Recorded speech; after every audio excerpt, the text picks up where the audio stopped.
No essay today, as I'm racing to the finish line on a magazine story. But I will leave you with a little inspiration from the world of big finance. It comes by way of Laurence D. Fink, the founder and CEO of the investment firm BlackRock, which manages some $6 trillion in investments through 401 kiloseconds, mutual funds and other financial instruments. It's a pointed call to action to other leaders to get busy saving the world.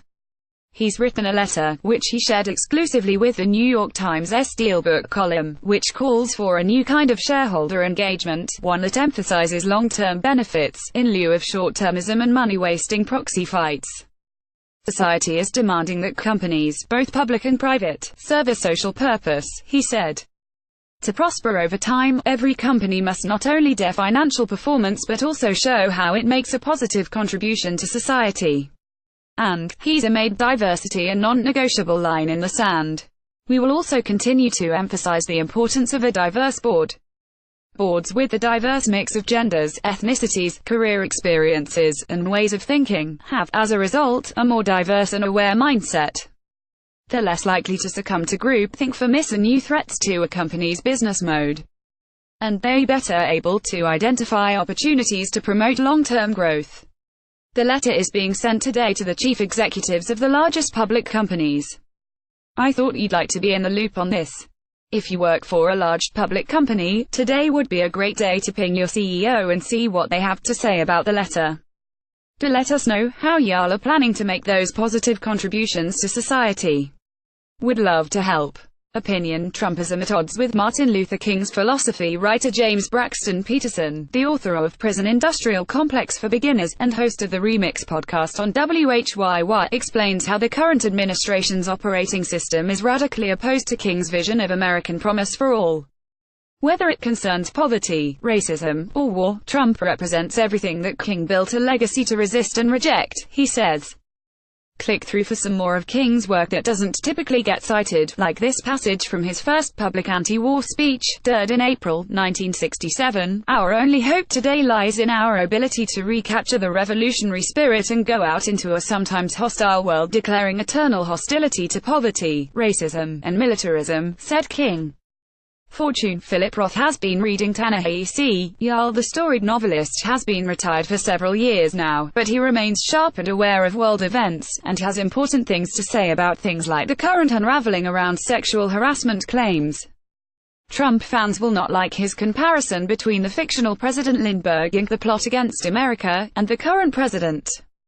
But you'll quite likely love his reading list. Ta-Nehisi Coates led him to Nell Irvin Painter's The History of White People, which led him to Edmund Morgan's American Slavery, American Freedom, and ultimately essays by Ted Ducole. I can't explain how Bruce Springsteen's autobiography got in there, though, but good for him. Positive news: New Zealand is working on a visa program for people displaced by climate change. Millions of people will eventually be displaced as climate change makes their current homes unlivable. Many of them are poor and in lowlying Pacific islands. New Zealand, working with neighbouring island communities, is considering how to create an effective new visa for environmental refugees. The new climate change minister says there is no current refugee category that can accommodate people fleeing rising sea levels.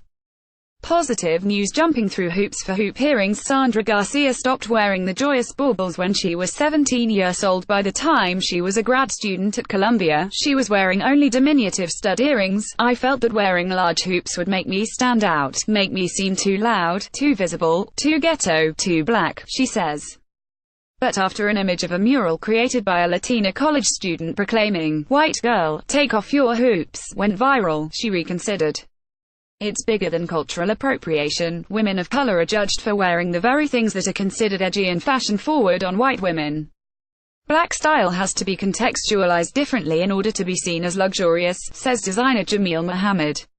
But for Garcia, the hoops were about toning down her identity.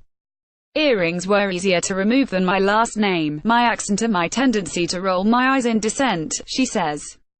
New York Times: when your token brown friend quits you, McSweeney's excels at the funny note, funny takes, and this is no exception.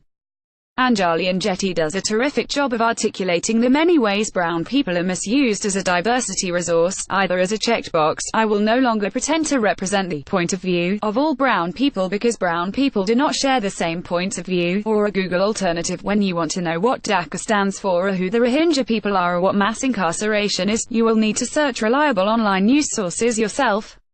No need to comment, just post it to your feed and walk away. McSweeney's on Martin Luther King's sacrifice. Melissa Harris Berry begins this poignant essay with a wish if we could only stop time to give our heroes just a bit of joy.